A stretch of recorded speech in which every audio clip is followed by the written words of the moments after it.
ठीक है बेटा। चलिए बेटा, आज हम लोग का नया चैप्टर है। नया चैप्टर का नाम क्या है बेटा? Nuclear physics. अच्छा, न्यूक्लियर फिजिक्स में बेसिकली हम किसके बारे में डील करेंगे? न्यूक्लियस के बारे में। Very good. किसके बारे में डील करेंगे? न्यूक्लियस के बारे में डील करेंगे। तो साहब होता क्या है कि साहब हमारे पास कोई भी मटेरियल होता है। क्या होता है बेटा? कोई मटेरियल होता है। तो मटेरियल किससे बना होता है? एटम से। मटेरियल किससे बना होता है बेटा? एटम, सॉरी मॉलिक्यूल से, है ना? मॉलिक्यूल से बना होगा। और मॉलिक्यूल किससे बने होते हैं? एटम से मिलकर बने होते हैं। और एटम में क्या पाया जाता है? न्यूक्लियस पाया जाता है। एटम में क्या पाया जाता है? न्यूक्लियस। और न्यूक्लियस के अंदर क्या पाया जाता है? तो ऐसे बहुत सारे पार्टिकल्स हैं, ऐसे तो बहुत सारे पार्टिकल्स हैं, लेकिन उसमें क्या मेनली जो पार्टिकल्स होंगे वो क्या होंगे आपके? न्यूट्रॉन और प्रोटॉन। इलेक्ट्रॉन क्या करता है बेटा? उस न्यूक्लियस के चारों ओर रिवॉल्व करते रहता है। मतलब अगर आप बहुत कायदे से और ध्यान से देखिएगा तो ये मान लीजिए कि हमारा न्यूक्लियस है, एटम है। ये क्या है बेटा? एटम है। और इस एटम का ये क्या है बेटा? न्यूक्लियस है।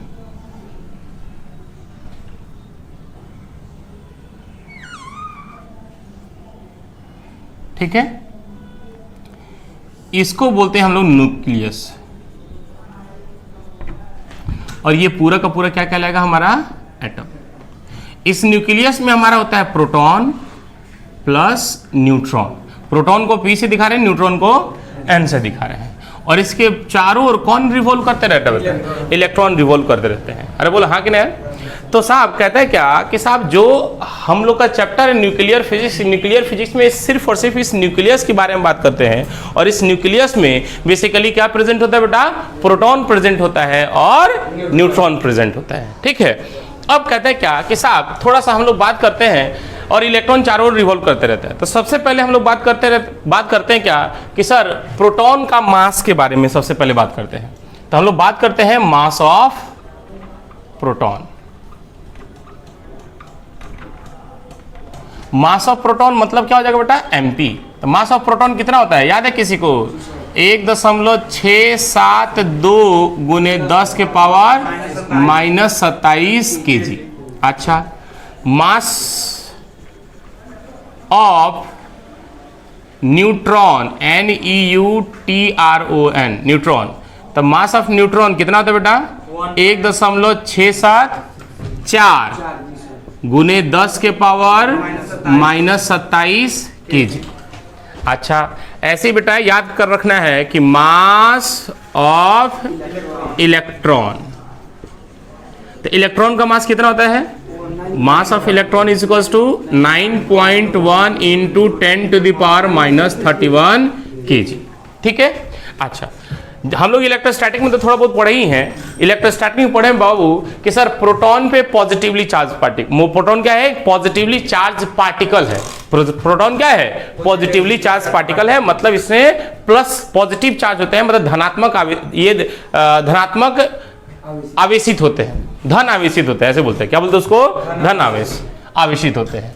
अच्छा, इलेक्ट्रॉन क्या होता है कि साहब ये निगेटिव चार्ज पार्टिकल है। ये क्या है बेटा? निगेटिव चार्ज पार्टिकल है, मतलब इस पे निगेटिव का साइन होता है। लेकिन जो न्यूट्रॉन है, इस न्यूट्रॉन को हम चार्ज के कैटेगरी में डालते ही नहीं है। क्यों? क्योंकि साहब न्यूट्रॉन पे कोई भी चार्ज नहीं होता। याद रखेंगे आज के बाद कि neutron is a chargeless particle. क्या याद रखेंगे बेटा? Neutron is a charge less particle. Neutron क्या होता है बेटा? एक चार्जलेस पार्टिकल होता है, मतलब आवेश विहीन होता है, मतलब इस पे कोई भी चार्ज नहीं होता है। न्यूट्रॉन पे कोई दिक्कत नहीं। अब कहता है क्या कि सर थोड़ा सा यहां पे ध्यान से देखो तो मास ऑफ प्रोटॉन और मास ऑफ न्यूट्रॉन में तुम अगर बहुत कायदे से अगर देखोगे बेटा तो सर दोनों का मास करीब करीब क्या होते हैं बेटा? बराबर होते हैं। तो यहां पे एक चीज बस स्टार देके लिखने वाली क्या बात है कि सर स्टार देके क्या लिखोगे कि sir mass of proton, mass of neutron NEUTRON, neutron is slightly, हल्का सा, स्लाइटली का मतलब हल्का सा, मतलब थोड़ा सा,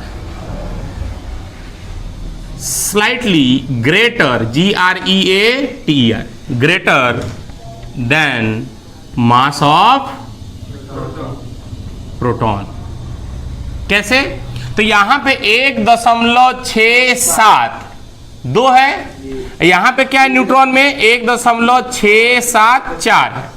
तो ये क्या है कि साहब पॉइंट में ना आ रहा है, तो ये क्या है कि वैल्यू साहब क्या है कि मास ऑफ प्रोटॉन से थोड़ा सा स्लाइटली ग्रेटर होता है मास ऑफ न्यूट्रॉन।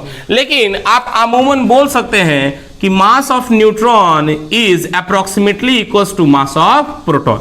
बोल बेटा, लिखा जा सकता है कि नहीं लिखा जा सकता है? तो हाँ सर, लिखा जा सकता है। तो ये आपको समझना पड़ेगा कि साहब जो प्रोटॉन का मास होता है उतना ही मास किसका होता है बेटा? न्यूट्रॉन का मास होता है। लेकिन अगर कोई खोद के पूछे तो हम लोग क्या बोलेंगे कि हाँ भाई ठीक है, आप सही बोल रहे हैं कि न्यूट्रॉन का मास प्रोटॉन के मास से ज्यादा होता है। लेकिन वो कैसे ज्यादा होगा? एकदम स्लाइटली, हल्का सा ज्यादा होगा। ये कोई दिक्कत वाली बात नहीं।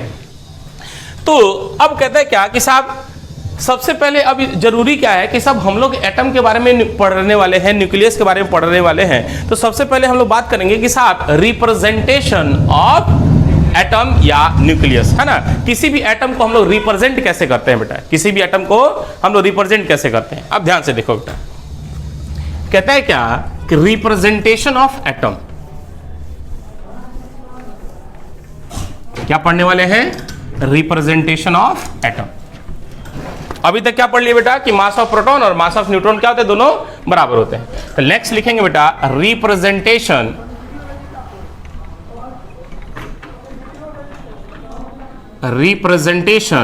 Of atom. किसी भी एटम को रिप्रेजेंट करने का तरीका क्या होता है? तो एटम को रिप्रेजेंट किया जाता है जैसे कोई भी हम लोग, जैसे मान लो ये कार्बन लेते हैं, है ना। तो कार्बन हमारा क्या हो गया? एक एटम हो गया। तो यहां पे लिखते हैं C6 है, यहां पे लिखते हैं 12।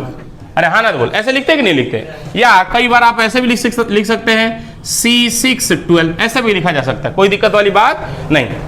तो कहता है क्या कि किसी भी एटम को रिप्रेजेंट कैसे किया जाता है? तो साहब एक तो होता अल्फाबेट, एक क्या होता है? अल्फाबेट। अरे बोलो हाँ। तो जैसे हाइड्रोजन होगा तो यहाँ पे H हो जाएगा, हीलियम होगा तो He हो जाएगा, लिथियम होगा तो Li होगा, बेरियम, अरे हाँ ना तो बोल। तो ऐसे ऐसे क्या होगा, यहाँ पे एक अल्फाबेट आएगा और उस अल्फाबेट के ऊपर नीचे कुछ नंबर लिखे रहते हैं। उस नंबर क्या है वही सब देखने वाले हैं। तो कहता है किसी भी एटम को रिप्रेजेंट करने का तरीका क्या है बेटा कि कोई भी एक एटम हो गया X, कोई भी एटम क्या होगा बेटा? X। और यहाँ पे लिखेंगे बेटा Z, यहाँ पे क्या लिखेंगे?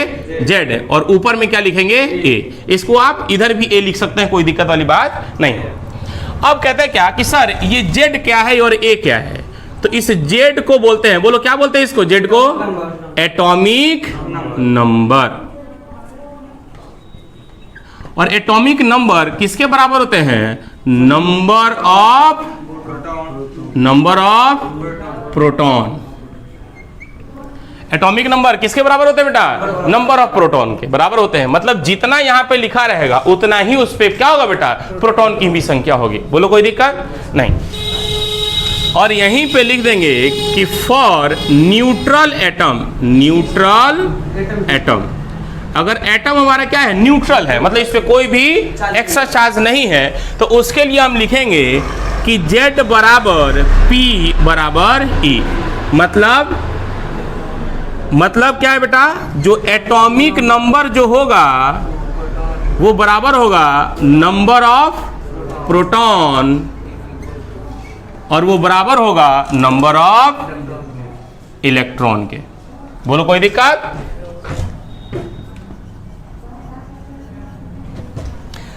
कि न्यूट्रल एटम के लिए हमेशा किसके लिए बेटा ये होगा? न्यूट्रल एटम के लिए। लेकिन ये कोई भी न्यूट्रल हो चाहे उस पे चार्ज हो, तो साहब हमेशा Z बराबर क्या होगा? Atomic number. और एटॉमिक नंबर हमेशा किसके बराबर होगा? नंबर ऑफ प्रोटॉन के। क्योंकि सब जब चार्ज का ट्रांसफर किया जाता है तो कभी भी प्रोटॉन नहीं निकलते हैं, हमेशा ट्रांसफर किसका होता है बेटा? इलेक्ट्रॉन का। तो इलेक्ट्रॉन की संख्या आगे पीछे हो सकती है लेकिन प्रोटॉन की संख्या नहीं चेंज होगी। इसीलिए Z बराबर क्या लिखा जाता है? Atomic number. और बराबर क्या होता है? Proton number.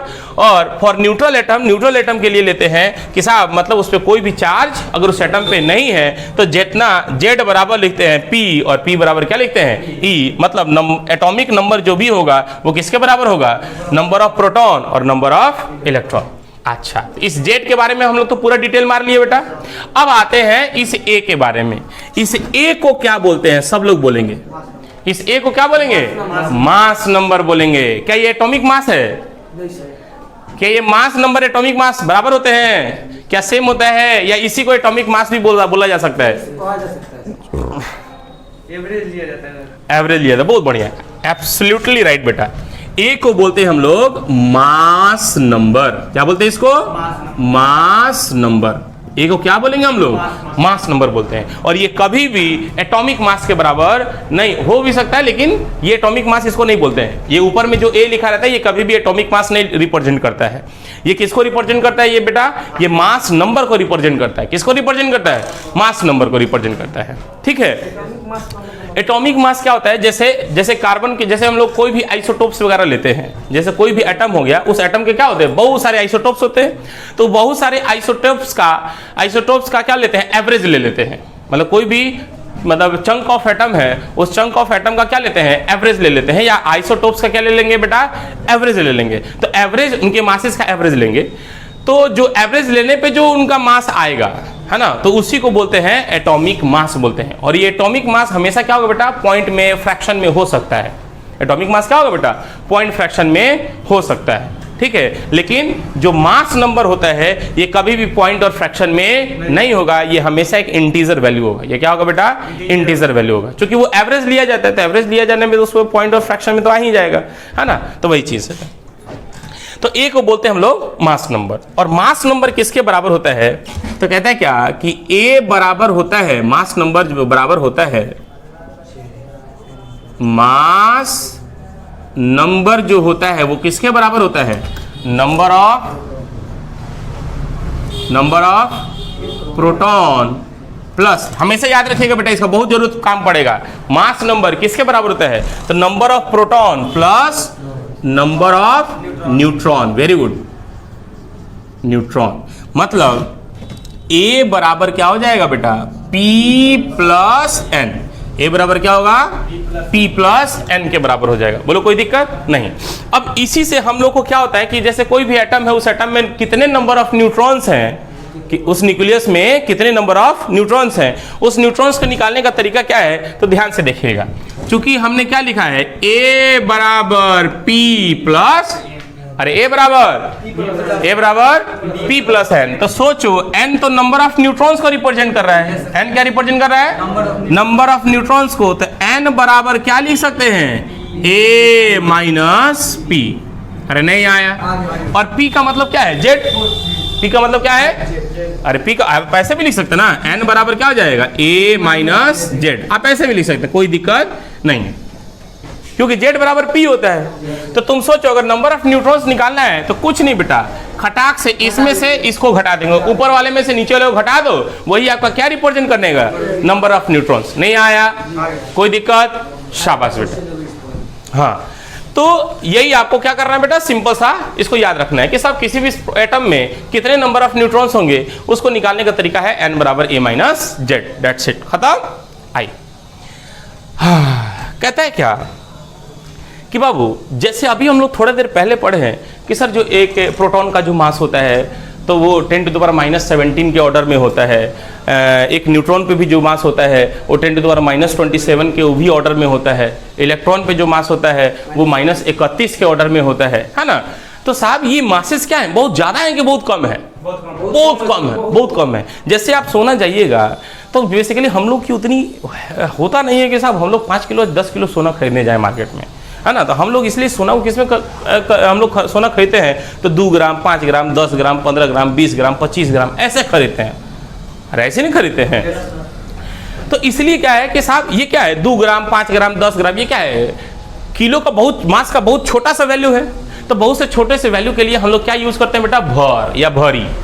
क्या यूज करते हैं? सोना में चले जाइएगा, सोने की दुकान पे हमको कहिएगा कि सर हमको जो है 1 भर का चेन बनाना है, 2 भर का चेन बनाना है। तो वो अब कितना मजा रहा है? 1 भर सोना, है ना। तो इसका मतलब क्या है कि वो 10 ग्राम 1 भर को बोलता है। किसको बोलते हैं? 10 ग्राम 1 भर को बोलते हैं। तो ऐसे ही बेटा इसमें भी एक यूनिट आता है। होता क्या है कि चूंकि ये मासेस क्या होते हैं? बहुत छोटे होते हैं, इसलिए मास का एक अनदर यूनिट आता है। मास का एक अनदर यूनिट आता है। कहता है कि मास तो हमारा बहुत कम है। अरे एटम, इलेक्ट्रॉन और प्रोटॉन का इस सब का मास क्या होता है बेटा? बहुत कम होता है। इसलिए क्या है कि हम एक अनदर यूनिट ऑफ मास निकालते हैं जिसको हम लोग बोलते हैं AMU। क्या बोलते हैं? AMU। मतलब मतलब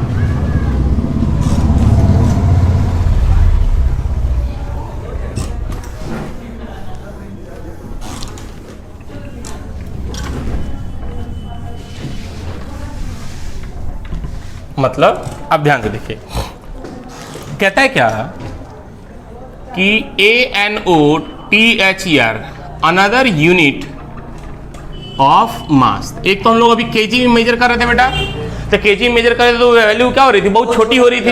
अरे हाँ ना, तो बोल, इसलिए एक दूसरा यूनिट मास का लाया गया जिसको हम लोग बोलते हैं AMU, और AMU को बोलते हैं एटॉमिक मास यूनिट। AMU क्या बोलते हैं इसको, AMU, जिसको बोलते हैं एटॉमिक मास यूनिट। कोई दिक्कत? A से एटॉमिक, M से मास, U से यूनिट। अच्छा, कहता है क्या कि सबसे पहले तो आपके पास क्वेश्चन आएगा कि डिफाइन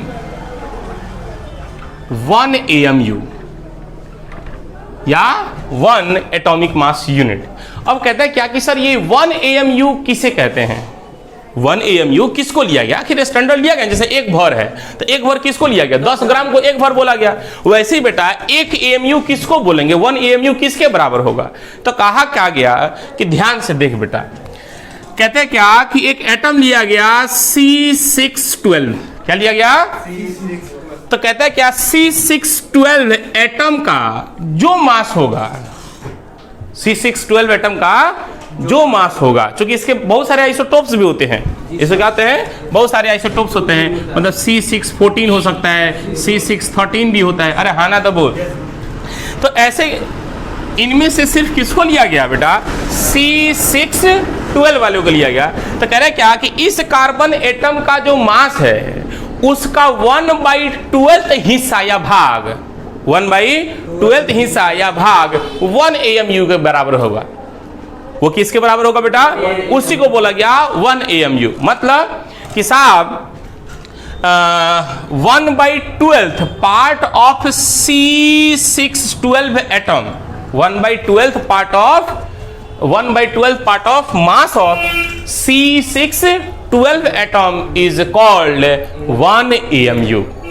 पहले डेफिनेशन याद रखना है कि C612 के मास का 1/12वां भाग, अरे हाँ ना, तो बोल, उसी को हम लोग क्या बोलेंगे बेटा? 1 AMU कहेंगे। मतलब 1 AMU जो होगा वो किसके बराबर होगा कि C612 एटम का जो मास होगा, C612 एटम का जो मास होगा उसका 1/12 हिस्सा, मतलब 12वां जो भाग होगा, 1/12 भाग जो होगा वो क्या कहलाएगा? 1 AMU के बराबर होगा। अरे बोलो, कोई दिक्कत? अब इसको बहुत कायदे से समझिएगा बेटा। आइए हम कहें कि सर इस एटम के पास मास कितना होगा, ठीक है? तो तुम ध्यान से देखो, जैसे कोई भी एटम है XAZ है, XAZ है, तो इसका अगर आपको क्या निकालना है, अगर मास लिखना है तो मास का मतलब होता है कि मास ऑफ प्रोटॉन, ऐसे लिख देते हैं, मास of proton plus mass of neutron. मतलब जितने उसमें प्रोटॉन होंगे और जितने उसमें न्यूट्रॉन होंगे उसी के मास को उस एटम का मास कहा जाएगा। एटम के मास का मतलब क्या हो गया कि mass of proton plus mass of neutron, ये क्या कहलाया जाएगा बेटा? उस एटम का मास कहलाया जाएगा। कोई दिक्कत नहीं। तो हमको तो साहब C612 एटम के मास को देखना था, उसका जो भी मास आएगा उसका 1/12वां भाग क्या कहलाएगा बेटा? 1 AMU के बराबर होगा। तो इसका मास लिखना है, तो ध्यान से देख बेटा, इसमें कितने प्रोटॉन होंगे? 6। तो 6 इंटू मास ऑफ प्रोटॉन, अरे बोल हाँ कि नहीं? इसका मास लिखना है तो क्या लिखेंगे? 6 into mass of proton plus इसमें कितने न्यूट्रॉन होंगे बेटा? 6 न्यूट्रॉन भी होंगे, क्योंकि 12 में से 6 को घटाओगे तो क्या मिलेगा? 6। तो ये हो जाएगा 6 into mass of neutron by इसका 12वां भाग। अरे बोलो, तो सोच बेटा क्या आएगा? तो 6 गुने मास ऑफ प्रोटॉन प्लस 6 गुने मास ऑफ प्रोटॉन बाई 12 लिखा जा सकता है ऐसे। क्यों? क्योंकि सर मास ऑफ न्यूट्रॉन और मास ऑफ प्रोटॉन क्या होता है? बराबर होता है। अरे बोलो, कोई दिक्कत नहीं साहब। तो तुम ध्यान से अगर और देखोगे, क्या देखोगे? और देखोगे, तो ध्यान से देख बेटा, ये क्या आते जा रहा है 1 AMU, 1 AMU आ रहा है। तो 1 AMU बराबर 6 कितना हो जाएगा 12 मास ऑफ प्रोटॉन। तो 12 मास ऑफ प्रोटॉन बटा क्या लिखेंगे, तो 12 ने 12 को मार दिया, तो बचा क्या 1 AMU बराबर होता है मास ऑफ प्रोटॉन। बोल, इसके बारे में तुम लोगों को जानकारी था? पढ़ाया जाता है, लेकिन 1 AMU किसको बोलते हैं? अरे तो मास ऑफ प्रोटॉन जो है ना उसी को 1 AMU बोलते हैं। तो मतलब 1 AMU, देख जादू मिला, 1 AMU बराबर होता है मास ऑफ 1 प्रोटॉन। एक प्रोटॉन का जो मास होता है उसी को क्या बोलते हैं 1 AMU बोलते हैं। मतलब 1 AMU बराबर हो जाएगा 1.67 गुने 10 के पावर -27 किलो।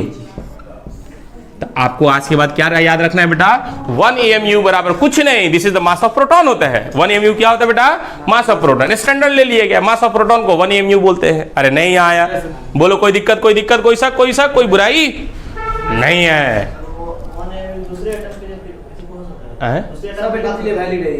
सब एटम के लिए वैलिड है। अरे तो ये मास हो गया ना 10 ग्राम में, वो किसी एटम के लिए होगा। हाँ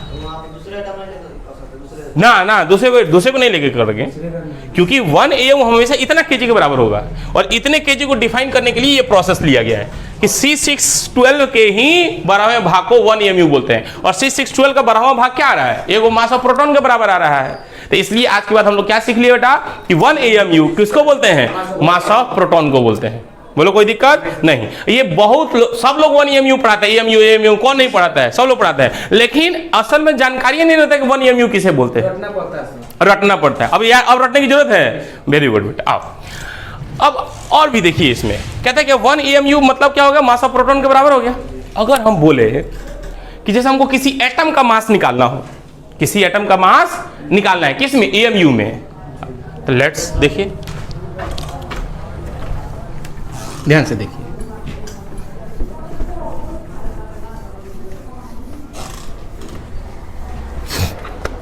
क्या लिखेंगे बेटा, मानिए कोई भी एटम है, ये वो एटम है, ठीक है, कोई भी एटम ले लेते हैं XAZ, ये कोई भी एटम हो गया बेटा। अब इसका मास निकालना है ना।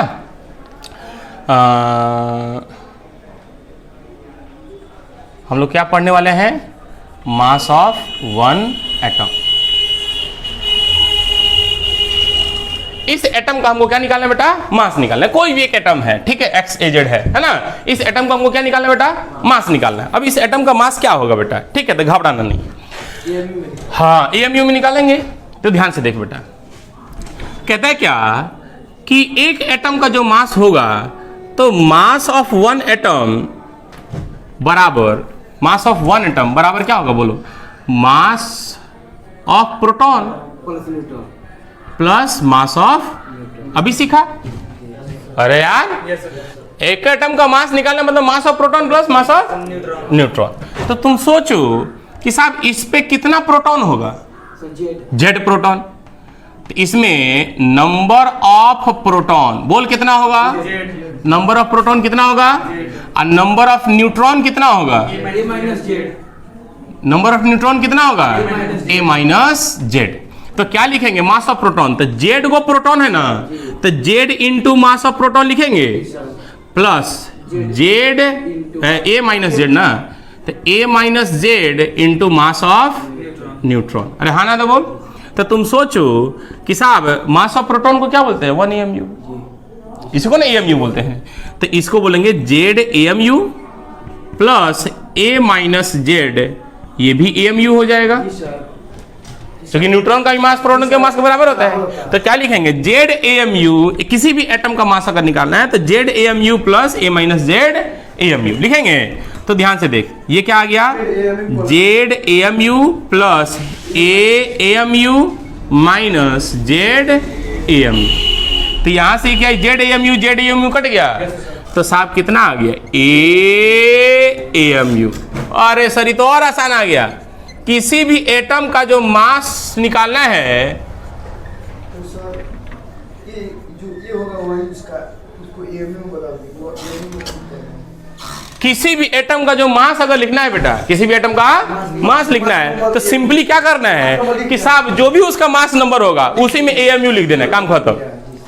एक एटम का मास कितना होगा AMU। एक एटम का मास कितना होगा याद करेंगे आज के बाद, एक एटम का मास कितना होगा AMU। एक एटम का मास AMU के बराबर, कोई दिक्कत।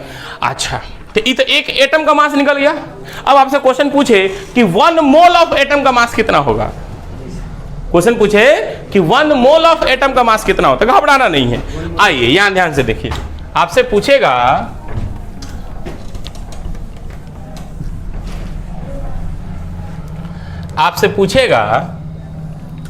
Mass of 1 mole of atom.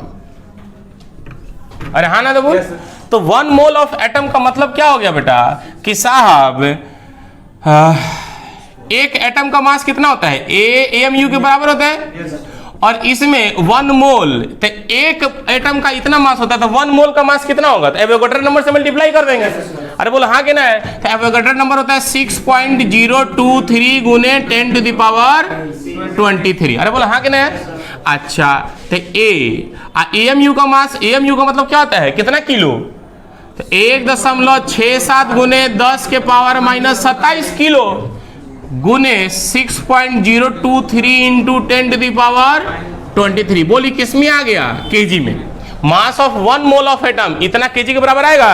अब तो ध्यान से देख बेटा, तो कह रहा है A गुने, अब इसको गुना करोगे तो 6.023 गुने 1.67, तो 6 डेढ़ 9, देख रहे हो 6 डेढ़ 9, तो ये करीबन मतलब ये 1.5 मानो, तो 6 डेढ़ 9 होगा, तो 9 से ज्यादा होगा क्योंकि 1.6 ना है, तो इसको गुना करोगे तो करीबन ये आ जाएगा 10 के, इसके वो करीब आ जाएगा 10 के करीब आ जाएगा, इसको दोनों गुना करोगे आ जाएगा। दिखाई दे रहा है 10 दिखाई दे रहा है। अच्छा गुने 10 के पावर 27 में से 23 जाएगा तो कितना आ जाएगा 10 to the power minus 4 kg। बोला गया हाँ, तो ये क्या आ जाएगा A गुने 10 to the power minus 3 kg। इसका मतलब 10 to the power minus 3 kg, तो इसका मतलब ग्राम में इसको कन्वर्ट करो तो क्या हो जाएगा A ग्राम।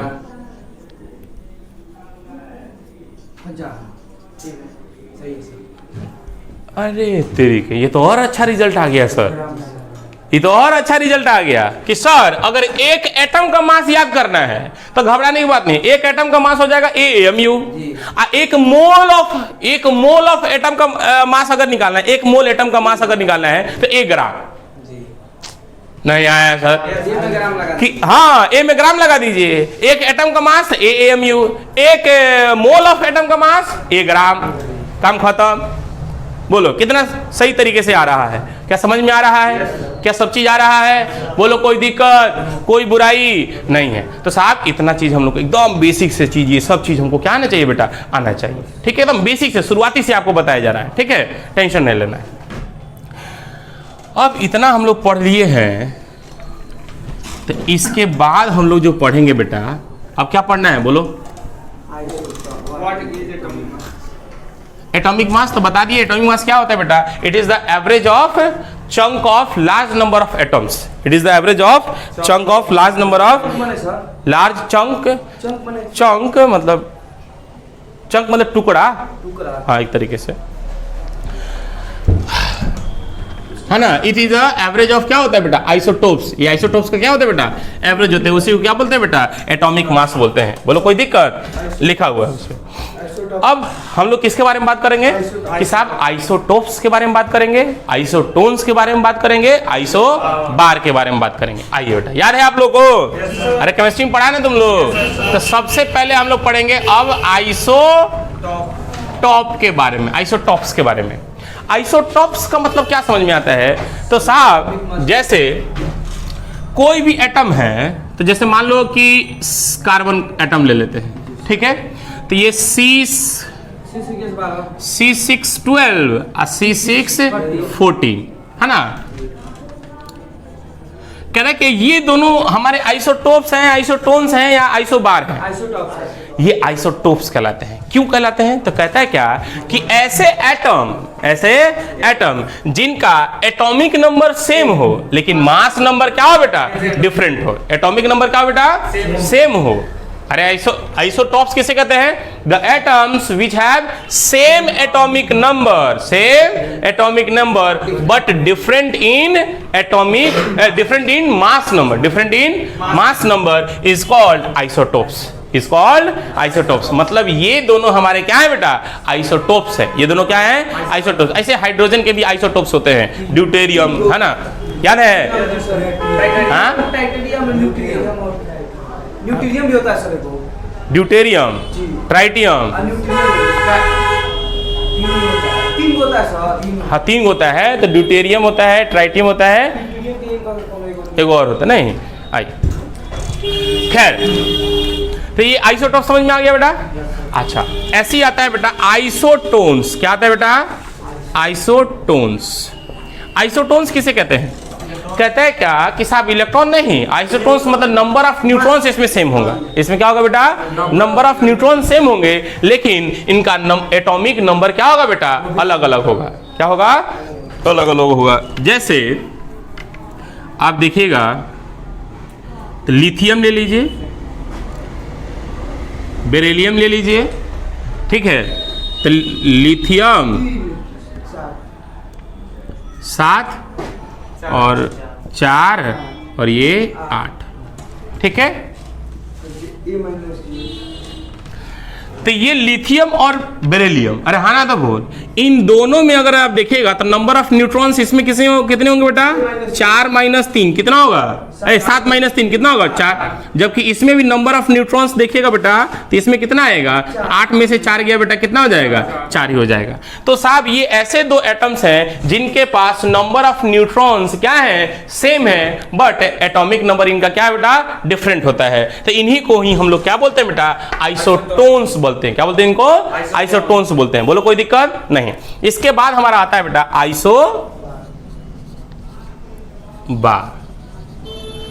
आइसोबार का मतलब क्या होता है बेटा? कि साहब इनका एटॉमिक नंबर डिफरेंट होगा लेकिन मास नंबर सेम होगा। एटॉमिक नंबर डिफरेंट होगा लेकिन मास नंबर सेम होगा। जैसे C614 एंड नाइट्रोजन का 714। नाइट्रोजन का क्या होगा? 714। अरे हाँ ना, तो बोल। तो इनका देखोगे बेटा एटॉमिक नंबर क्या है बेटा? अलग अलग है। एटॉमिक नंबर अलग अलग है लेकिन मास नंबर सेम है। तो ऐसे एटम्स जिनका एटॉमिक नंबर क्या हो बेटा? डिफरेंट हो लेकिन मास नंबर क्या हो? सेम हो, तो उनको हम लोग क्या बोलते हैं? आइसोबार्स बोलते हैं। बोलो, कोई दिक्कत नहीं सा? ये समझ में आ गया बेटा? नेक्स्ट चल बेटा, इसके बाद क्या पढ़ने वाले हम लोग? इसके बाद हम लोग पढ़ने वाले हैं रेडियस ऑफ न्यूक्लियस। इसके बाद हम लोग पढ़ेंगे बेटा रेडियस ऑफ न्यूक्लियस। न्यूक्लियस के रेडियस के बारे में, है ना। आइए, तो सबसे पहले उस न्यूक्लियस को थोड़ा सा बना लो बेटा। तो कहता है कि मान लो सर कि ये हमारा एक एटम है। ये क्या है? हमारा एटम है। और इस एटम के अंदर में हमारा क्या होता है बेटा? ये न्यूक्लियस प्रेजेंट है ना। और इस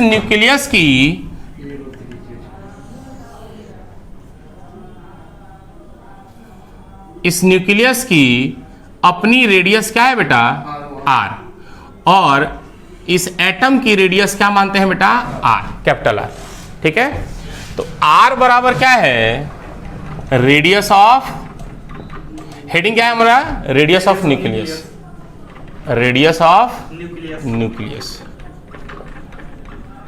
हम लोग न्यूक्लियस के रेडियस के बारे में बात करने वाले हैं। तो अगर वो हमारा क्या है? ये पूरा एटम है। ये क्या है बेटा? एटम है। और ये हमारा क्या है बेटा? न्यूक्लियस है। कोई दिक्कत नहीं था? तो कह रहे हैं क्या कि R जो उसमें दिखाया गया है वो है रेडियस ऑफ एटम। एटम का रेडियस है ना। और स्मॉल r क्या है बेटा? Small r is the radius of nucleus. कोई दिक्कत? तो कहता है क्या कि सर रेडियस ऑफ जो न्यूक्लियस होता है आर, रेडियस ऑफ न्यूक्लियस जो होता है, कहता है आर बराबर आर नॉट ए के पावर 1/3। आर बराबर क्या होता है? आर नॉट ए के पावर 1/3, जहां पे आर नॉट एक कांस्टेंट वैल्यू होती है जिसका मान होता है 1.15 ना, 1.15 गुने 10 के पावर माइनस 15 मीटर, 10 के पावर माइनस 15 मीटर, है ना।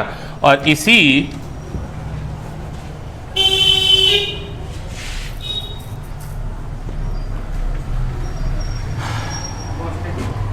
मतलब ये कांस्टेंट वैल्यू है, ठीक है। और ए जो है, ए को हम लोग बोलते हैं मास नंबर। ए को क्या बोलते हैं बेटा? हम लोग मास नंबर बोलते हैं, है ना। अच्छा, कहता है क्या कि साहब कि जो रेडियस ऑफ, जल्दी बताएं, रेडियस ऑफ न्यूक्लियस क्या होता है बेटा? आर बराबर R naught A to the power 1/3। अरे हाँ ना तो बोल। और आर नॉट क्या है? एक कांस्टेंट वैल्यू है जिसकी वैल्यू कितनी होती है? 1.15 into 10 to the power minus 15। बहुत बढ़िया बेटा। अब उसके बाद ए को क्या बोलते हैं? Mass number. ए को क्या बोलते हैं हम लोग? Mass number. तो ये हमारा रेडियस ऑफ क्या होता है बेटा? न्यूक्लियस होता है। ये हमारा क्या होता है बेटा? रेडियस ऑफ न्यूक्लियस होता है। तो साहब बेसिकली रेडियस ऑफ न्यूक्लियस का जो रेंज होता है, रेडियस ऑफ न्यूक्लियस का जो रेंज होता है वो होता है 10 टू द पावर माइनस 15 के रेंज में होता है, मतलब फेम्टोमीटर में होता है। क्या बोलते हैं? फेम्टोमीटर इसको बोलेंगे। क्या बोलेंगे? फेम्टोमीटर में। लेकिन जो मतलब आप लिखेगा यहाँ पे रेंज, क्या लिखेंगे बेटा? Range of radius of nucleus, वो क्या होता है बेटा? In the order of is in order of femtometer। मतलब फेम्टोमीटर का मतलब हो गया 10 टू द पावर माइनस 15 के टर्म, है ना। 10 to the power minus 15 metre के टर्म में होता है। बोलो कोई दिक्कत नहीं। लेकिन range of radius of atom, atom का जो रेडियस होता है is in order of angstrom.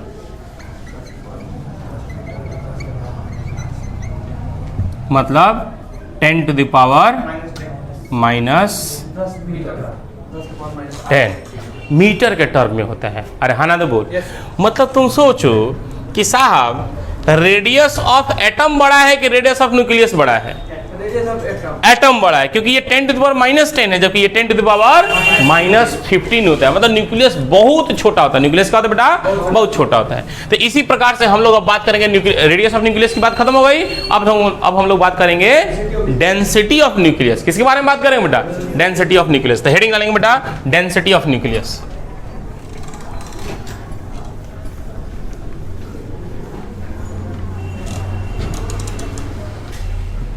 Density of nucleus.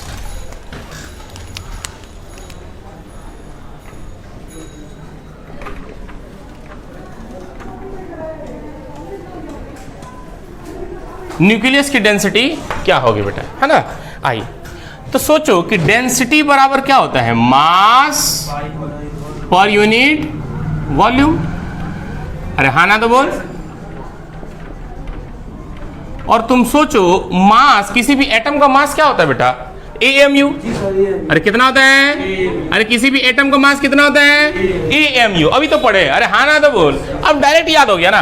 अब वॉल्यूम कितना होता है? तो साहब इसको हमेशा साहब न्यूक्लियस को हम लोग क्या मानते हैं बेटा, या एटम को भी हम लोग क्या मानते हैं, स्फेरिकल मानते हैं। क्या मानते हैं, स्फेरिकल मानते हैं। तो स्फीयर का रेडियस कितना होता है बेटा, 4/3 पाई आर क्यूब। तो रेडियस ऑफ न्यूक्लियस क्या होता है, स्मॉल आर ना, तो पाई आर क्यूब। अरे बोलो कोई दिक्कत नहीं। तो ये होगा ए, और एएमयू का मतलब कितना होता है, 1.67 गुने 10 के पावर -27 किस में आ गया बेटा, केजी में, बटा 4/3 गुने पाई का मान 22/7 गुने आर बराबर क्या होता है, चूंकि आर बराबर R0 a के पावर 1/3 यही ना होता है बेटा। तो यही वैल्यू हम क्या कर देंगे, यहाँ पे पुट कर देंगे। तो क्या लिखेंगे, इसका होल क्यूब बना जाएगा ना, तो R0 a के पावर 1/3 का होल क्यूब। तो इस क्यूब, ये क्यूब इसमें भी आएगा पावर, और ये पावर इसमें भी आएगा 3 का। तो क्या आ जाएगा बेटा, a गुने 1.67 गुने 10 के पावर -27 किलो बटा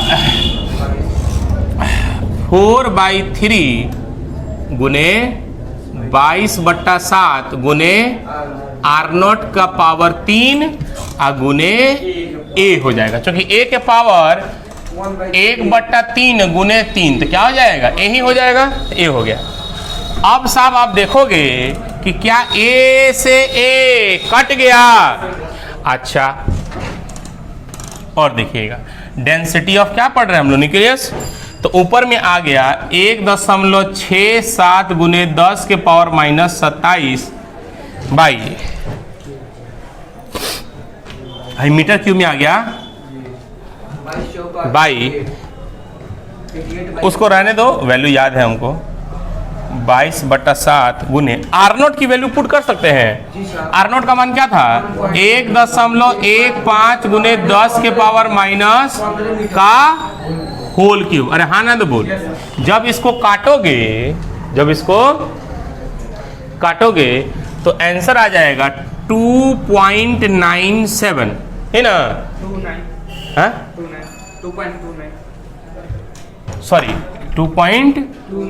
2.29 इंटू 10⁻17 kg पर मीटर क्यूब।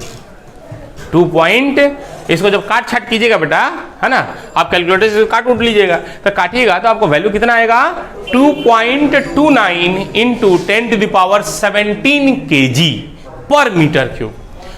मतलब तो सोच कि ये डेंसिटी कम है कि ज्यादा है, बहुत ज्यादा है। This is a very large density, मतलब हमारे सराउंडिंग में जो भी मटेरियल पाया जाता है बेटा, उस मटेरियल के डेंसिटी से इसका डेंसिटी क्या होता है, बहुत ही ज्यादा होता है। जैसे आप नॉर्मली देखिएगा कि वाटर की, उसमें लिखा गया है कि वाटर की जो डेंसिटी होती है वो 10⁻³ kg पर मीटर क्यूब। अरे वाटर की डेंसिटी कितनी होती है, 10⁻3, मतलब 1000 kg पर मीटर क्यूब होता है वाटर का डेंसिटी। अब तुम सोच वाटर की डेंसिटी से ये कितना गुना है, बहुत 10⁻17 है ना। मतलब तुम सोचो कि अगर इसका वॉल्यूम अगर 1 मीटर क्यूब हो जाए, 1 मीटर क्यूब अगर हो जाए, तो साहब 1 मीटर क्यूब का अगर कोई ठोस हो जाए तो साहब सोचो कि उसका भार कितना हो जाएगा, 10⁻17 किलो के टर्म में हो जाएगा, उठबे नहीं करेगा। नहीं बात समझ में आ रही है, हाँ? चूंकि मास बराबर क्या होता है, मास बराबर होता है वॉल्यूम इंटू डेंसिटी ना, वॉल्यूम इंटू डेंसिटी। तो अगर हम बोले कि 1 मीटर क्यूब का अगर कोई सब्सटेंस ले लेते हैं तो ये वॉल्यूम कितना हो गया 1, गुने डेंसिटी कितना हो जाएगा 10⁻17 का टर्म, नहीं पूरा गुने, तो हम खाली पावर ले रहे हैं, तो करीबन इतना केजी ना हो जाएगा जी, 10⁻17 किलो हो जाएगा, और 10⁻17 किलो के टर्म में उसका मास आ जाएगा। तो सोचो उठने वाला है, कई वो जेसीबी से भी नहीं उठेगा वो, मतलब बहुत भारी होता है।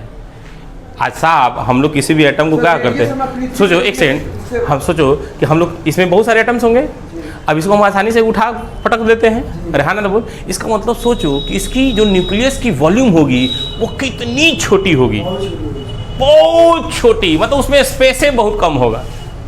नॉर्मली हम उसको मेजर करना बड़ा मुश्किल है। अरे नहीं आया, बात समझ में आ रही, इसलिए बहुत छोटा होता है, इसलिए हम आसानी से उसको यूज कर पाते हैं। आइए, तो ये याद रखना है कि साहब डेंसिटी ऑफ ए न्यूक्लियस जो होता है, न्यूक्लियस का जो डेंसिटी होता है वो 10 टू द पावर 17 के टर्म में होता है, in order of 10 to the power 17। क्या याद रहेगा वैल्यू कि साहब जो न्यूक्लियस का डेंसिटी होता है वो कितने होता है, 10 टू द पावर 17 के टर्म में होता है। और साथ साथ एक चीज देखिएगा बेटा, यहाँ पे ए से ए क्या कर गया था, कट गया था, ए से कट गया था। इसका मतलब क्या है कि जो डेंसिटी होता है साहब यह मास नंबर पर निर्भर नहीं करता है। जो डेंसिटी होता है न्यूक्लियस की, जो डेंसिटी होगी वो मास नंबर पर निर्भर नहीं करता है। मतलब कोई भी कार्बन का न्यूक्लियस ले लीजिए, हाइड्रोजन का न्यूक्लियस ले लीजिए, किसी का भी न्यूक्लियस ले लीजिएगा, उसका डेंसिटी करीबन 17 के टर्म में आएगा, 10 के 17 के टर्म में ही होगा, क्योंकि साहब ये तो एटॉमिक, ये मास नंबर पर तो निर्भर ही नहीं कर रहा है। अरे बोलो हाँ कि नहीं, क्योंकि ए से ए कट जा रहा है, एटॉमिक नंबर से कोई लेना देना, बोलो कोई दिक्कत, अरे हाँ ना बोलो। अच्छा, तो ये हो गया डेंसिटी ऑफ न्यूक्लियस। अब इसके बाद हम लोग पढ़ेंगे न्यूक्लियर फोर्स के बारे में। किसके बारे में पढ़ेंगे बेटा, न्यूक्लियर फोर्स के बारे में पढ़ेंगे।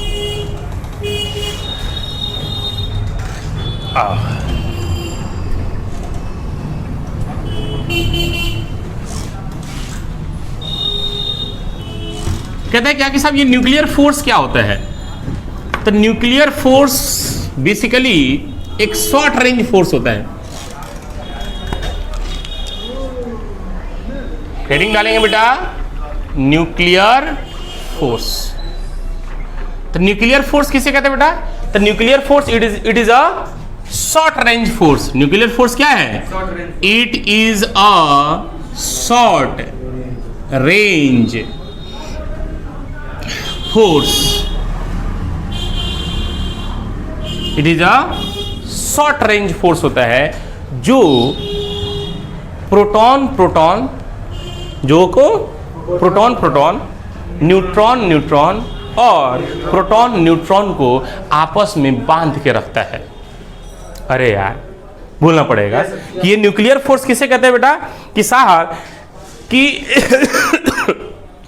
न्यूक्लियर फोर्स एक शॉर्ट रेंज फोर्स होता है। मतलब ये सिर्फ और सिर्फ न्यूक्लियस के अंदर में ही पाया जाता है। इसके बारे में बहुत सारी चीज आप लोग को थोड़ा बहुत पता है न्यूक्लियर फोर्स के बारे में, थोड़ा भी नहीं पता है केमिस्ट्री में न्यूक्लियर फोर्स के बारे में नहीं पता है, तो ध्यान से बहुत अच्छा चीज बताएंगे इसमें। अभी आपको बहुत कम लोगों को ये जानकारी होता है कि न्यूक्लियर फोर्स क्या होता है बेटा, एक शॉर्ट रेंज फोर्स होता है। ध्यान समझिएगा, न्यूक्लियर फोर्स क्या होता है, एक शॉर्ट रेंज फोर्स होता है। क्यों शॉर्ट रेंज फोर्स बोला जाता है, क्योंकि साहब ये न्यूक्लियर फोर्स सिर्फ और सिर्फ न्यूक्लियस के अंदर में ही पाया जाता है, न्यूक्लियस के बाहर में कभी भी न्यूक्लियर फोर्स नहीं पाया जाता है, जो कि बांध के रखता है एक तरीके से समझिए, which bind the neutron neutron, proton and electron and proton and neutron, जो कि प्रोटॉन प्रोटॉन को,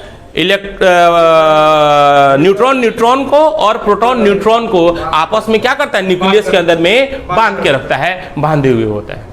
ठीक है, तो ये क्या है, एक फोर्स है, तो इस फोर्स से बांध के रखा जाता है। मतलब आप ध्यान से देखिएगा, nuclear force it is a short range force which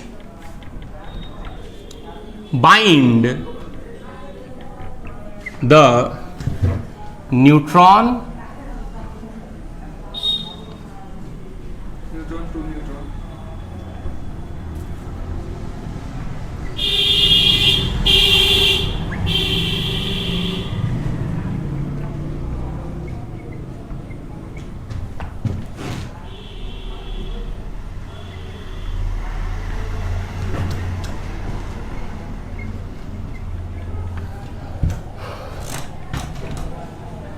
inside the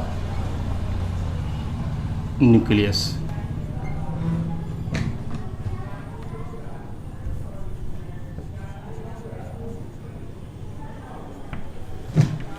ना कि न्यूक्लियस के अंदर में बेसिकली बेटा आप देखोगे तो न्यूट्रॉन और प्रोटॉन ही पाए जाते हैं। तो साहब ये जो न्यूक्लियर फोर्स है ये एक बाइंडिंग फोर्स है, अट्रैक्टिव इन नेचर होता है। ये क्या होता है बेटा, अट्रैक्टिव इन नेचर होता है, जो कि इस न्यूट्रॉन और न्यूट्रॉन को आपस में बांधे रखता है, मतलब उसको बल लगा के आपस में खींचे रहता है। प्रोटॉन और प्रोटॉन को भी आपस में बल लगा के खींचे रहता है। जबकि ये क्या है, यहाँ पे इलेक्ट्रोस्टैटिक फोर्स बहुत ज्यादा मिलेगा, क्योंकि साहब ये भी पॉजिटिव है, ये भी पॉजिटिव है, तो इनके बीच में फोर्स ऑफ रिपल्सन आएगा।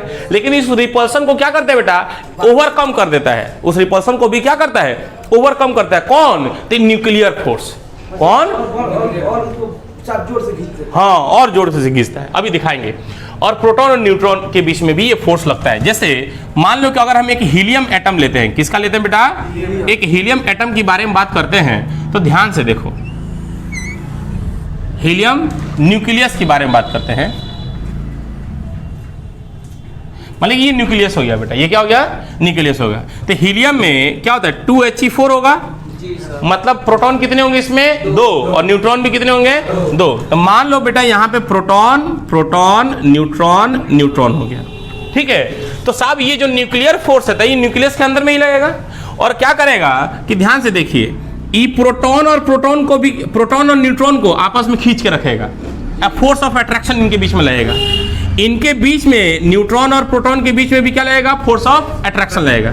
इस प्रोटॉन और प्रोटॉन के बीच में भी फोर्स ऑफ अट्रैक्शन लगेगा, और ये किसके कारण लग रहा है, तो न्यूक्लियर फोर्स। क्योंकि न्यूक्लियर फोर्स भले ही अपोजिट नेचर है, सेम नेचर के हैं, तो इस पे रिपल्सिव फोर्स भी लग रहा है, वो इलेक्ट्रोस्टैटिक फोर्स हो जाएगा। लेकिन इन दोनों के बीच में क्या लग रहा है, एक न्यूक्लियर फोर्स भी लग रहा है, जो इनको बाहर जाने से क्या कर रहा है बेटा, रोक रहा है। बोलो कोई दिक्कत नहीं। उसके बाद इस प्रोटॉन और न्यूट्रॉन के बीच में भी एक न्यूक्लियर फोर्स लग रहा है। इस प्रोटॉन और न्यूट्रॉन के बीच में क्या लग रहा है, फोर्स ऑफ अट्रैक्शन लग रहा है।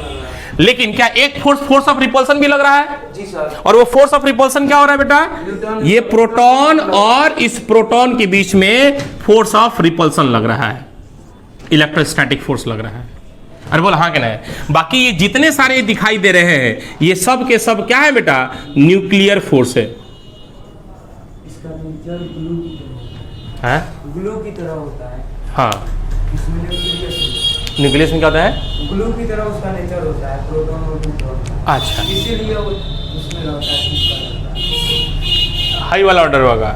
इसमें रिपल्सन नहीं होता है। हाँ, अच्छा, ये तो प्रोटॉन पे प्लस, इस पे भी प्लस। किस पे प्लस, प्रोटॉन पर प्लस चार्ज, हाँ। उस पर भी प्लस चार्ज, इस पे प्लस चार्ज। रिपल्सन होना चाहिए। हाँ, तो रिपल्सन तो होता ही है, लगता ही है। न्यूक्लियर फोर्स का वैल्यू ज्यादा होने के कारण उसको ग्लू की तरह होता है। हाँ, इसीलिए खून की तरह होता है, चिपचिपा होता है, हाँ, चिपचिपा होता है, और उसका नेचर ग्लू की तरह होता है। हाँ, मतलब उसी टाइप से थोड़ा सा बोल सकते हैं, थोड़ा सा। लेकिन इसमें और चीज़ भी चाहिए आपको, एक्स्ट्रा बताएंगे, थोड़ा सा समझिएगा।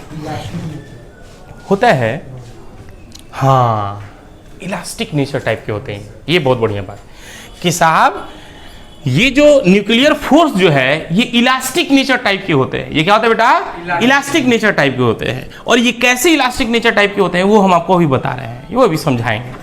होता क्या है, तो ध्यान से सोच बेटा कि इस प्रोटॉन पे कितने रिपल्सिव फोर्स लग रहे हैं, एगो।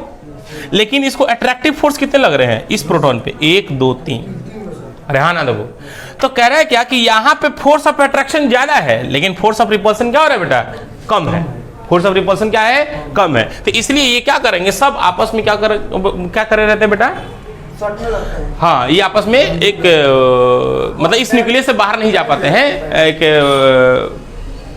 मतलब हाँ बाउंडेड रहते हैं ये सारे के सारे।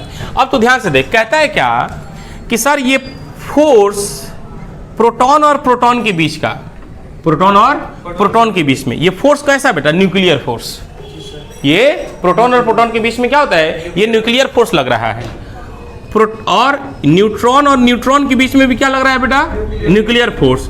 और न्यूट्रॉन और प्रोटॉन के बीच में भी क्या लग रहा है, न्यूक्लियर फोर्स। तो कहता है क्या कि साहब ये जो न्यूक्लियर फोर्स होता है, चाहे न्यूक्लियर फोर्स का जो मैग्नीट्यूड होता है वो प्रोटॉन प्रोटॉन या प्रोटॉन न्यूट्रॉन या न्यूट्रॉन न्यूट्रॉन के बीच में जो न्यूक्लियर फोर्स लगता है, ये सब मैग्नीट्यूड में क्या होता है बेटा, बराबर होते हैं।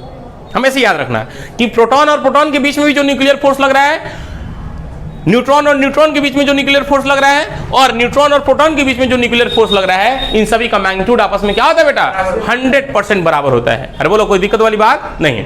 तो कहता है क्या, सबसे पहले ध्यान से देखिएगा कि न्यूक्लियर फोर्स को हम लोग बोलते हैं एक शॉर्ट रेंज फोर्स। क्या बोलते हैं बेटा इसको, एक शॉर्ट रेंज फोर्स बोलते हैं। और ये शॉर्ट रेंज फोर्स इसलिए बोलते हैं कि साहब कि इस जो हमारा पार्टिकल है, मतलब इलेक्ट्रॉन, प्रोटॉन हो गया, न्यूट्रॉन हो गया, तो इस ये जो पार्टिकल्स होते हैं न्यूक्लियस के अंदर में, इस पार्टिकल के बीच की जो सेपरेशन होती है वो करीबन 10⁻⁻15 मीटर के टर्म में अगर होता है, 10⁻⁻15 मीटर के टर्म में होगा, तो साहब इनके बीच में ये न्यूक्लियर वाला फोर्स स्टार्ट लगेगा। अरे हाँ ना तो बोल, तो ऐसा क्यों बोला? क्योंकि साहब रेडियस ऑफ द न्यूक्लियस कितनी होती है? 10⁻⁻15 के टर्म में होती है। इसीलिए साहब क्या होता है बेटा कि कहा जाता है क्या कि ये जो न्यूक्लियर फोर्स होता है वो क्या होता है बेटा, न्यूक्लियस के अंदर में ही लगता है, कोई दिक्कत नहीं।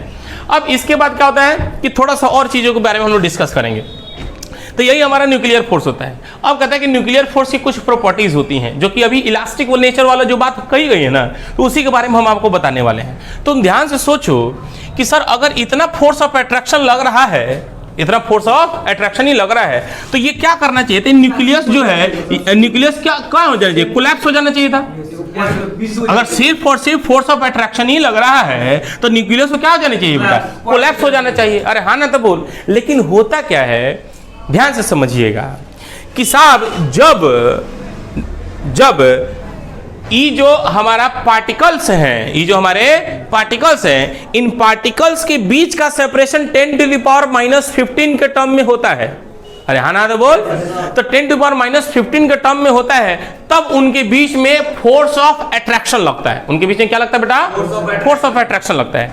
लेकिन होता क्या है कि साहब इन दोनों पार्टिकल्स के बीच का अगर दूरी अगर कम हो जाए एक पर्टिकुलर वैल्यू से, कम हो जाए एक पर्टिकुलर मिनिमम वैल्यू से, इन दोनों प्रोटॉन और न्यूट्रॉन या प्रोटॉन और प्रोटॉन के बीच की जो दूरी है एक पर्टिकुलर वैल्यू मतलब 10⁻⁻15 मीटर से भी क्या हो जाए बेटा? कम हो जाए। मतलब एक पर्टिकुलर डिस्टेंस होता है, एक पर्टिकुलर मिनिमम डिस्टेंस होता है। तो उस पर्टिकुलर मिनिमम डिस्टेंस अगर ये कम होना चालू कर देता है, अरे हाँ ना तो बोल, तो कम होने पे साहब इन दोनों के बीच में प्रोटॉन न्यूट्रॉन के बीच में एक फोर्स ऑफ रिपल्सन चालू हो जाता है। और ये फोर्स ऑफ रिपल्सन भी न्यूक्लियर फोर्स है। न्यूक्लियर फोर्स सिर्फ और सिर्फ अट्रैक्टिव इन नेचर नहीं होता है, nuclear force repulsive in nature भी होता है। अरे हाँ ना तो बोल। न्यूक्लियर फोर्स क्या होता है बेटा? रिपल्सिव इन नेचर भी होता है। लेकिन वो रिपल्सिव नेचर कब काम आएगा? जब ये जो पार्टिकल्स हैं, अगर ये पार्टिकल्स एक पर्टिकुलर मिनिमम डिस्टेंस से क्या हो गए? कम होते जाएंगे। उनके बीच की दूरी क्या होगी? एक पर्टिकुलर मिनिमम डिस्टेंस से अगर कम हो जाएगी, तो साहब अब यहाँ पे जो न्यूक्लियर फोर्स होगा वो न्यूक्लियर फोर्स ऑफ अट्रैक्टिव नहीं होगा, अट्रैक्टिव इन नेचर नहीं होगा। वो कहाँ काम कर लेगा बेटा? रिपल्सिव इन नेचर हो जाएगा। उन दोनों के बीच में क्या लगने लगेगा? एक रिपल्सिव फोर्स लगेगा। और रिपल्सिव फोर्स भी हमारा क्या होता है बेटा? वो भी हमारा न्यूक्लियर फोर्स ही होता है। तो सिर्फ ये कहना कि nuclear force only force attractive in nature होता है, ये कोई कहना जरूरी, ये सही नहीं है। ये कब होता है कि साहब जब उन दोनों के बीच, जब दो पार्टिकल के बीच का जो सेपरेशन होता है 10⁻⁻15 के टर्म में होता है, तब उनके बीच में हमेशा फोर्स ऑफ अट्रैक्शन लगता है ना? फोर्स ऑफ अट्रैक्शन लगता है। लेकिन जब उनकी बीच की दूरी एक पर्टिकुलर मिनिमम वैल्यू से भी क्या होने लगती है? पार्टिकल के बीच की दूरी एक पर्टिकुलर मिनिमम वैल्यू से भी कम होने लगता है, तो उनके बीच में यही फोर्स ऑफ रिपल्सन लगना चालू हो जाता है। उनके बीच में क्या लगना चालू हो जाता है बेटा? फोर्स ऑफ रिपल्सन चालू हो जाता है। इसीलिए न्यूक्लियस कभी भी कोलैप्स नहीं कर पाते हैं। बात समझ में आ गई? चलो, तो ये क्या था कि इस न्यूक्लियस की न्यूक्लियर फोर्स की सबसे बड़ा प्रॉपर्टी था आपका। पहला प्रॉपर्टी क्या बताया हमने कि साहब न्यूक्लियर फोर्स जो होता है वो अट्रैक्टिव इन नेचर होता है। कब? जब पार्टिकल्स के बीच का जब सेपरेशन 10⁻⁻15 के टर्म में अगर होता है, कि ऑर्डर में अगर होता है, तो वहां पे जो फोर्स ऑफ अट्रैक्शन लगेगा वो न्यूक्लियर फोर्स होगा। लेकिन अगर इन पार्टिकल्स के बीच के पार्टिकल्स मतलब क्या है कि न्यूक्लियस के अंदर में जो भी पार्टिकल्स पाए जाते हैं उसको हम लोग एक नाम बोलते हैं, जिसको हम लोग बोलते हैं न्यूक्लियॉन्स। क्या बोलते हैं? न्यूक्लियॉन्स। तो न्यूक्लियॉन्स यहाँ पे प्रोटॉन भी न्यूक्लियॉन्स कहलाएंगे और न्यूट्रॉन भी न्यूक्लियॉन्स कहलाएंगे। मतलब न्यूक्लियस के अंदर में जो भी पार्टिकल प्रेजेंट होता है उस पार्टिकल को हम लोग क्या बोलते हैं बेटा? न्यूक्लियॉन्स। तो मतलब कहता है क्या कि अगर न्यूक्लियॉन्स की बीच की जो सेपरेशन है, वो अगर एक पर्टिकुलर मिनिमम वैल्यू से भी क्या होने लगे, अगर कम होने लगती है, तो सब वहां पे जो न्यूक्लियर फोर्स होता है वो रिपल्सिव इन नेचर हो जाता है। वो रिपल्सिव फोर्स की तरह काम करने लगता है। वहां पे nuclear force repulsive in nature हो जाता है। और यही कारण है कि साहब हमारा न्यूक्लियस कभी भी कोलैप्स नहीं करता है। प्रॉपर्टी नंबर 1 समझ में आ गया बेटा? दूसरा कहता है क्या कि साहब कि ये जो न्यूक्लियर फोर्स होता है ये एक शॉर्ट रेंज फोर्स होता है, क्योंकि ये न्यूक्लियस के अंदर में पाया जाता है। ये क्या होता है? न्यूक्लियस के अंदर में पाया जाता है। तीसरा इसकी प्रॉपर्टी याद रखिएगा बेटा, जो थर्ड प्रॉपर्टी होता है न्यूक्लियर फोर्स का, वो कहता है क्या कि साहब ये जो न्यूक्लियर फोर्स होता है ये सबसे ज्यादा हेवी फोर्स होता है। दुनिया में जितने सारे फोर्सेज हैं उन सभी फोर्सेस से सबसे ज्यादा फोर्स क्या होता है बेटा? सबसे स्ट्रॉन्गेस्ट फोर्स पूरे हमारे पूरा क्या बोलते हैं, हाँ, इसमें सबसे स्ट्रॉन्गेस्ट फोर्स जो होता है बेटा वो न्यूक्लियर फोर्स होता है। सबसे स्ट्रॉन्गेस्ट फोर्स क्या होता है बेटा? न्यूक्लियर फोर्स होता है। मतलब आपको समझा रहे हैं कैसे ये स्ट्रॉन्गेस्ट फोर्स होता है। कहता है क्या कि जब दो पार्टिकल के बीच में ग्रेविटेशनल फोर्स लगता है, दो पार्टिकल के बीच में कौन सा फोर्स लगता है? ग्रेविटेशनल फोर्स लगता है। तो कहता है क्या कि ये जो न्यूक्लियर फोर्स होता है ये ग्रेविटेशनल फोर्स से 10⁻18 टर्म स्ट्रॉन्गर होता है। मतलब हाँ, मतलब कि जो न्यूक्लियर फोर्स होता है ना बेटा, जो न्यूक्लियर फोर्स होता है वो ग्रेविटेशनल फोर्स के 10⁻38 टाइम्स स्ट्रॉन्गर होता है। बात समझ में? अबाउट में करीब करीब, अरे हाँ ना तो बोल कि साहब जो हमारा न्यूक्लियर फोर्स होता है वो सबसे स्ट्रॉन्गेस्ट फोर्स कहलाता है। क्यों कहलाता है उसका हम आपको एक एग्जांपल सेट करके बता रहे हैं कि साहब जो ग्रेविटेशनल फोर्स लगता है किसी भी दो पार्टिकल के बीच में, जो ग्रेविटेशनल फोर्स लगता है तो ग्रेविटेशनल फोर्स का 10⁻38 टाइम्स स्ट्रॉन्गर होता है हमारा क्या होता है बेटा? Nuclear force. या दो चार्जेस के बीच में इलेक्ट्रोस्टैटिक फोर्स लगता है तो उस इलेक्ट्रोस्टैटिक फोर्स का लमसम 50 से 60 गुना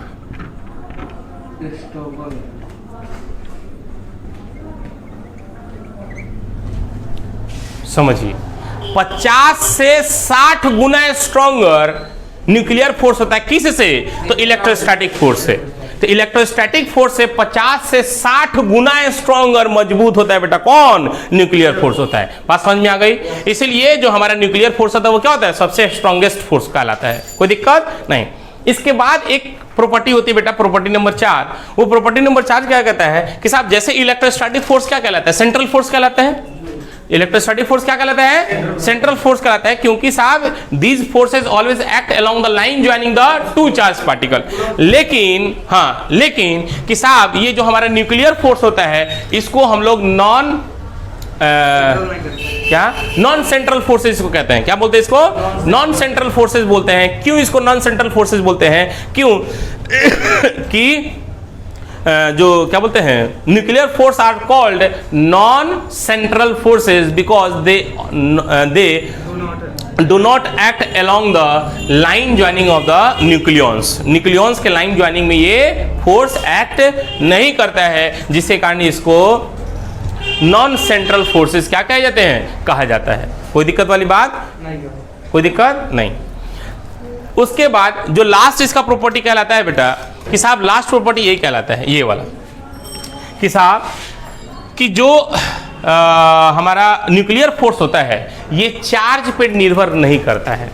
जो न्यूक्लियर फोर्स होता है कि ये चार्ज पर निर्भर करता है बेटा? नहीं। देखो ना यहाँ पे प्रोटॉन और प्रोटॉन भी है, तब भी इसमें क्या कर रहा है? न्यूक्लियर फोर्स लग रहा है। न्यूट्रॉन और न्यूट्रॉन, इस न्यूट्रॉन और न्यूट्रॉन के बीच में फोर्स लगेगा, लेकिन ये क्या है बेटा? ये चार्जलेस पार्टिकल है। अरे हाँ ना तो बोल। तो साहब जो न्यूक्लियर फोर्स होता है वो चार्ज पे निर्भर नहीं करता है। यही कारण है कि प्रोटॉन प्रोटॉन के बीच में, न्यूट्रॉन न्यूट्रॉन के बीच में और न्यूट्रॉन प्रोटॉन के बीच में जो फोर्स लगता है, वो जो न्यूक्लियर फोर्स लगता है वो क्या होता है बेटा? बराबर होता है। उनका मैग्नीट्यूड हमेशा क्या होता है? बराबर होता है। क्या बोल रहे थे? चार्ज ना, कोई दिक्कत वाली बात नहीं। तो ये हमारा क्या था बेटा कि साहब न्यूक्लियर फोर्स के बारे में हम लोग कुछ डिटेल वगैरह भी मारे हैं। ये खत्म हो गया हमारा न्यूक्लियर फोर्स। और जब ये न्यूट्रॉन और प्रोटॉन टकराएगा तो एनर्जी चेंज नहीं होगी। न्यूट्रॉन और प्रोटॉन तो ये टकराएंगे नहीं ना बेटा? इसमें क्यों टकराएंगे? वो सर बताएंगे कि जब उनके बीच की सेपरेशन क्या होगी? कम होने लगेगी। तो वो क्या होगा कि जैसे हम लोग नहीं इलास्टिक नेचर हो जाता है। जैसे मानिए कि स्प्रिंग लगा हुआ है, इनके बीच में क्या लगा है? स्प्रिंग। इनके बीच में क्या लगा है? स्प्रिंग टाइप के हैं। तो साहब जैसे मान लो कि ये भागना चाह रहे हैं, जब भागेंगे, जब दूर जाएंगे तो साहब जैसे यहाँ ध्यान से देखिए, जैसे एक एटम ये हो गया और एक एटम ये हो गया, एक पार्टिकल ये हो गया, एक पार्टिकल ये हो गया। जब ये इधर इधर जाएंगे तो इनके बीच में क्या लगेगा? Force of attraction. Spring force किधर लगेगा? इसको इधर की ओर खींचेगी, इसको इधर की ओर खींचेगी। लेकिन यही क्या होगा कि बेटा कि जब इनके बीच का सेपरेशन कम होने लगेगा, क्या होगा बेटा? कम होने लगेगा, तो इनमें फोर्स क्या हो जाएगा? अब रिपल्सिव लगना चालू हो जाएगा, इसको भगाना चालू कर देगा। ठीक है, तो इसलिए सटेंगे नहीं, सटेंगे तो कोलाइड ही कर जाएगा। ठीक है, न्यूक्लियस कोलैप्स कर जाएगा। ठीक है, आइए अब कहते हैं क्या कि साहब हम लोग पढ़ते हैं बेटा, देखो हमारे एक्चुअली जो आज तक का इन्वेंशन है ना, उस इन्वेंशन में करीब करीब 1000 से ऊपर एलिमेंट ऐसे हैं जो नोन हैं। अरे करीब करीब हम लोग कितने एलिमेंट का आविष्कार कर चुके हैं बेटा? 118। लेकिन हम तो शायद हमको तो पता है क्या कि करीबन 1000 न्यूक्लियाई, मतलब 1000 न्यूक्लियस के बारे में खोज हो चुका है। करीबन 1000 हाँ न्यूक्लियस के बारे में 1000 न्यूक्लियस, मतलब 1000 न्यूक्लियस का प्लूरल फॉर्म क्या कहलाता है? न्यूक्लियाई कहलाता है। ठीक है, तो करीबन 1000 न्यूक्लियाई क्या कर चुके हैं बेटा? फॉर्म हो चुके हैं। अरे कितने फॉर्म हो चुके हैं? फाइंड आउट हो चुके हैं बेटा, 1000 न्यूक्लियाई के बारे में फॉर्म हो चुके हैं। लेकिन उसी में कुछ न्यूक्लियस हमारे क्या होते हैं बेटा? स्टेबल होते हैं, और कुछ न्यूक्लियस हमारे क्या होते हैं बेटा? अनस्टेबल होते हैं। उसी में कुछ न्यूक्लियस हमारे क्या होते हैं बेटा? स्टेबल होते हैं, और कुछ न्यूक्लियस अनस्टेबल होते हैं। तो इसीलिए उनका हम एक स्टेबिलिटी ग्राफ पढ़ते हैं। क्या पढ़ते हैं? Stability of nucleus.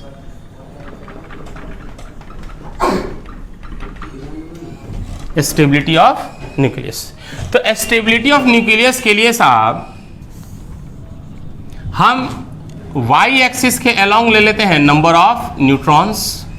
क्या ले लेते हैं? Number of neutrons. और एक्स एक्सिस के अलोंग ले लेते हैं जेड। एक्स एक्सिस के अलोंग क्या ले लेते हैं बेटा? जेड। जेड को क्या बोलते हैं? Number of proton. अब मतलब एटॉमिक नंबर, या यही हमारा क्या कहलाएगा? नंबर ऑफ प्रोटॉन भी कहलाएगा। बोलो कोई दिक्कत बेटा? नहीं। तो कहता है क्या कि ध्यान से देखना, कहता है क्या कि फॉर लाइटर न्यूक्लियाई,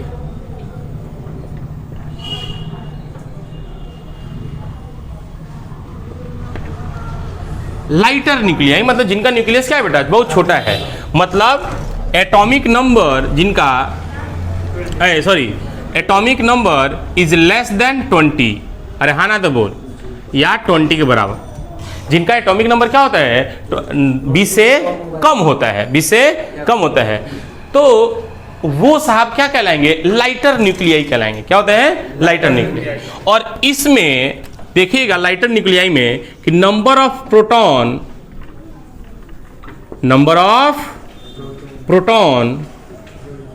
बराबर होगा नंबर ऑफ न्यूट्रॉन के। बोल होगा कि नहीं होगा? अरे नहीं आया। कहता है क्या कि लाइटर न्यूक्लियाई के लिए क्या होता है बेटा? किस लाइटर न्यूक्लियाई का मतलब जिनका एटॉमिक नंबर 20 से कम हो या 20 के बराबर तक। उसमें क्या होता है कि नंबर ऑफ प्रोटॉन और नंबर ऑफ न्यूट्रॉन क्या होते हैं बेटा? बराबर होते हैं। इसका मतलब अगर n/p का अगर रेशियो निकालिएगा तो क्या हो जाएगा बेटा? 1 हो जाएगा। n/p का रेशियो निकालिएगा तो बेटा क्या होगा? 1 हो जाएगा। लेकिन इसके बाद फॉर हेवियर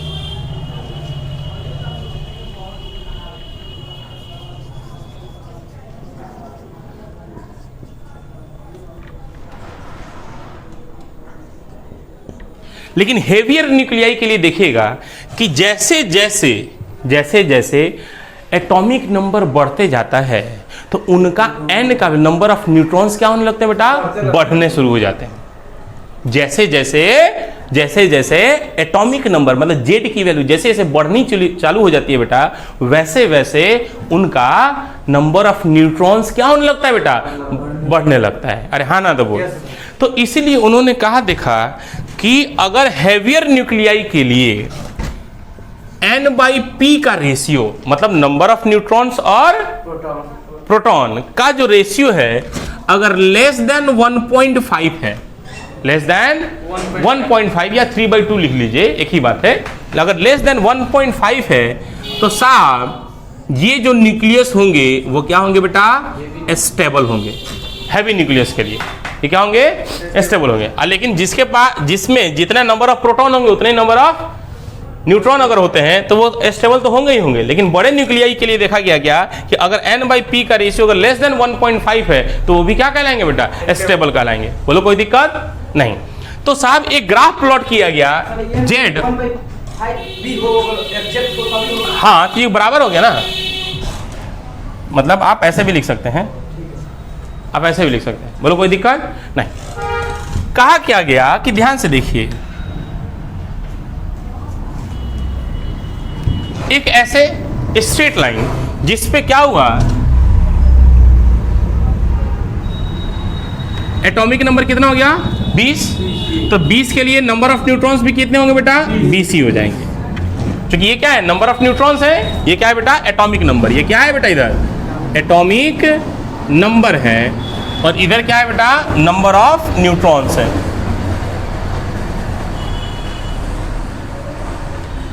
ठीक है, इधर हमारा क्या हो गया बेटा नंबर ऑफ न्यूट्रॉन्स हो गया, और इधर क्या हो गया बेटा हमारा एटॉमिक नंबर हो गया।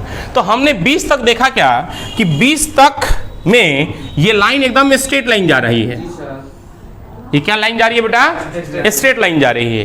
तो साहब इस लाइन पे जितने सारे एटम्स पाए गए वो सब के सब क्या होंगे बेटा स्टेबल होंगे, वो सब के सब क्या होंगे बेटा स्टेबल होंगे। लेकिन उसके बाद हमने देखा क्या,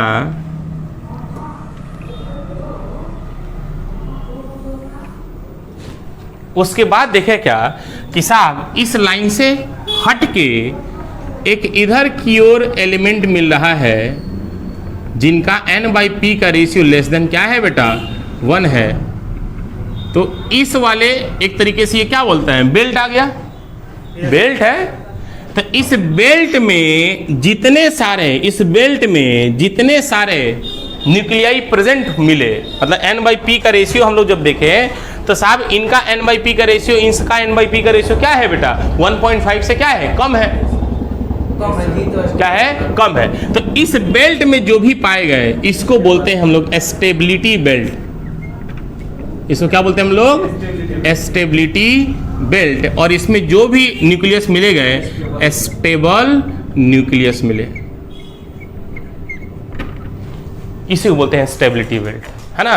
तो हमेशा ये याद रखिएगा बेटा, ये पूछ देगा आपको, ये पूछ देगा कि अगर n/p का रेशियो अगर लेस देन 1.5 है, लेस देन 1.5 है तो वो क्या होगा स्टेबल न्यूक्लियस होगा, और अगर n/p का रेशियो लाइटर न्यूक्लियर के लिए n/p का वैल्यू क्या है अगर 1 है तो वो भी क्या हो जाएंगे बेटा स्टेबल न्यूक्लियस हो जाएंगे। ऐसे भी देखो 1/1.5 से कम 1 भी तो आएगा, 1/5 से कम तो 1 भी तो आएगा, इसका मतलब n/p का रेशियो 1.5 या 1.5 से कम होगा तो वो न्यूक्लियस हमारे क्या होंगे बेटा स्टेबल होंगे। ठीक है, कहाँ तक जा सकता है?